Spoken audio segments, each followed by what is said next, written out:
Good afternoon, all of my YouTube viewers. It's Crystal here, and I'm here this afternoon because I wanted to give you a code review on Kaggle's March 22 tabular competition.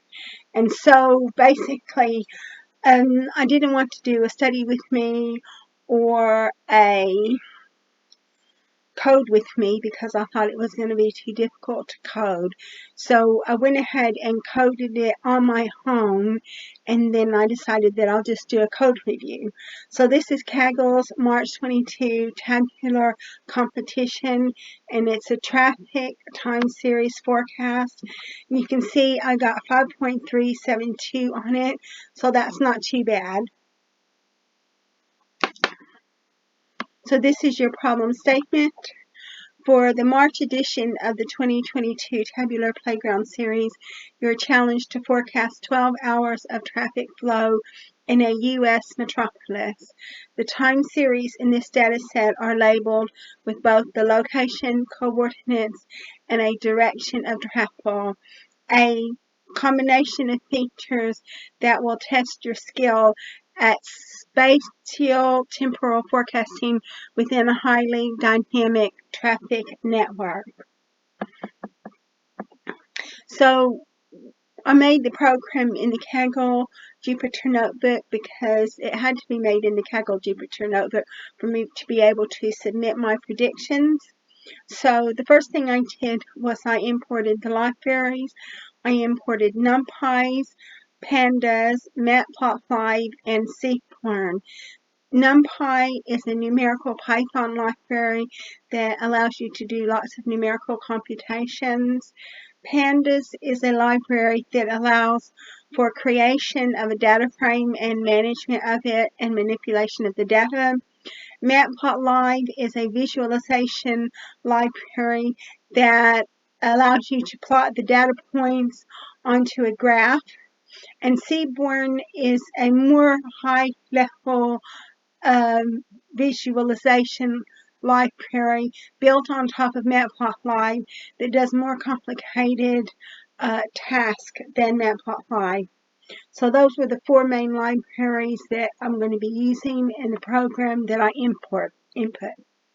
Then the next thing I did was I used the import OS to go into the operating system and to actually find the files that we were going to be using for this program.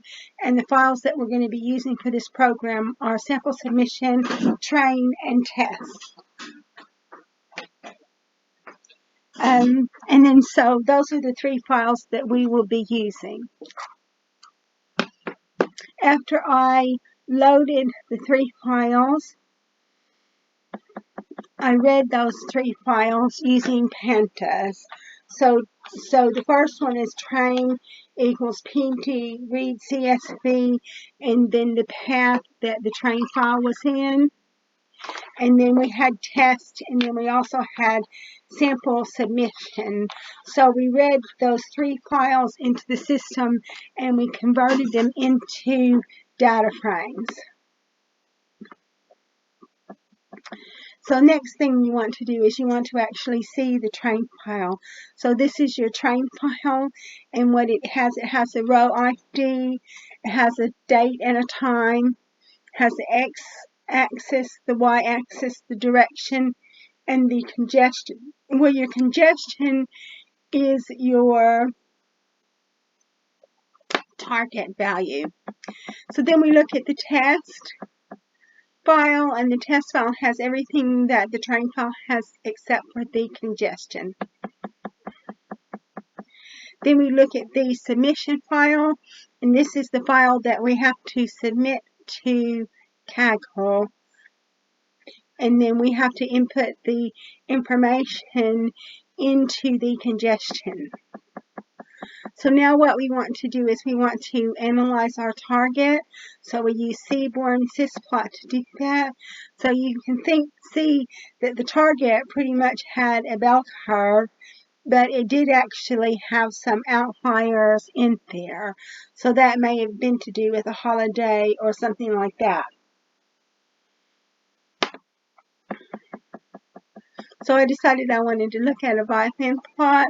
So this is a violin plot of the same thing. So I wanted to check to see if there were any null values in the train file, and there were not any null values in the train file. So now what we're going to do is we're going to drop the target. So target equals train congestion, train dot drop congestion, axis equals 1 and place equals true, and then you can see the train file and congestion has been dropped from it. Now what we do is we combine the train and test. So comb equals train dot append test. So now you've got the train file and the test file together.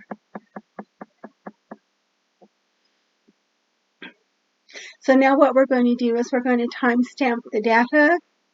So comb time equals PD to date time, comb time, format year, month, day, hour, minute, second, and comb. So you can see that the time had been time stamped.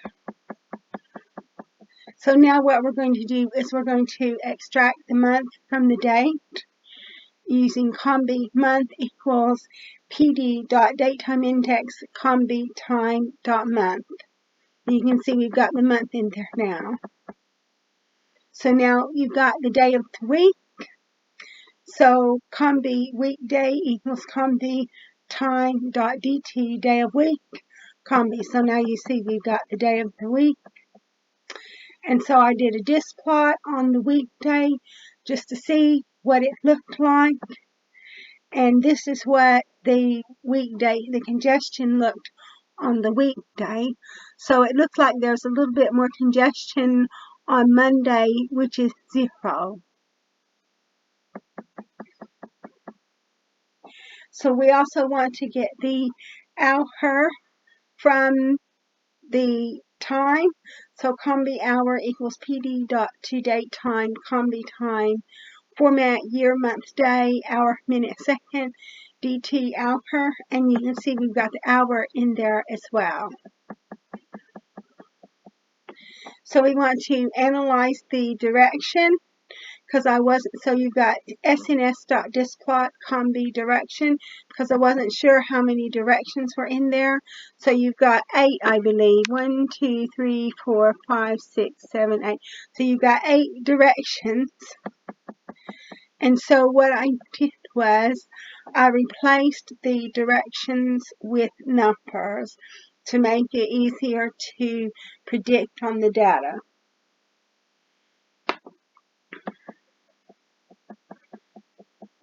And now what I've done is I've set up my features.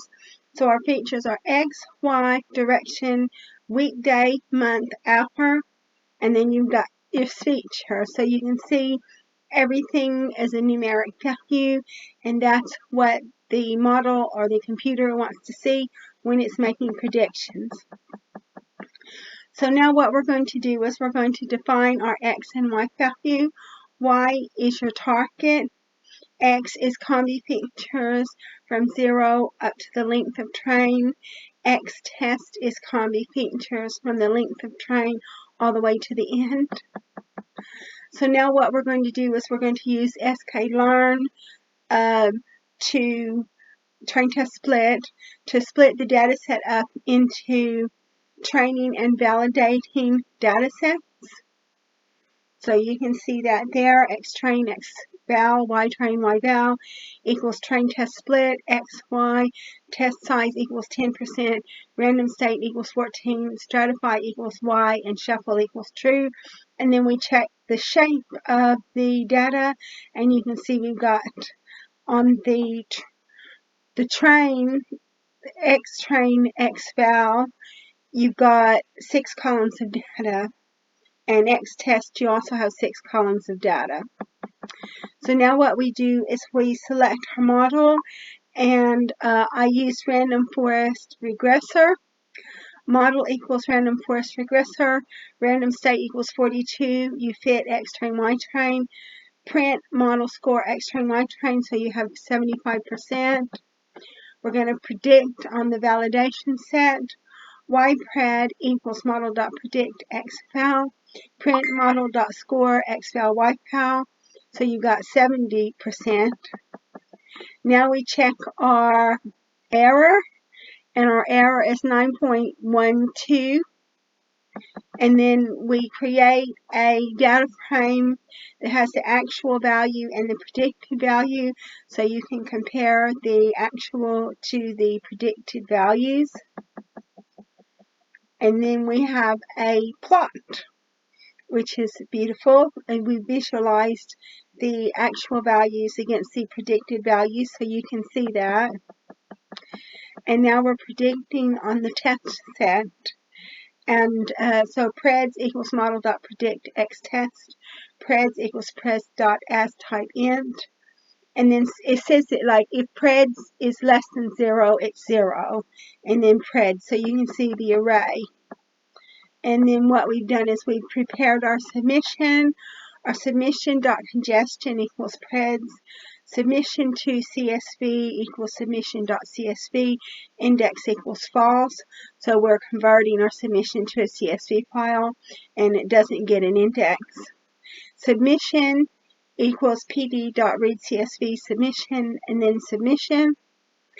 And so that's our submission, and that is what we submitted to Kaggle. And when I submitted that to Kaggle, I got a 5.372, which is not bad, because we'll just come over here and we'll look at this. And so these are my submissions. We'll look at my submission. And then so 5.372, we can look at it on the leaderboard. So I'm 25.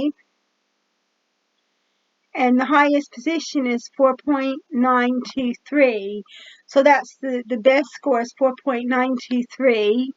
And I scored 5.372. So that's about a 4.4 difference. So that's not too bad. So I hope you enjoyed this code review. I hope you enjoyed me explaining to you what I did in the code review. And I look forward to doing new code reviews for you in the future.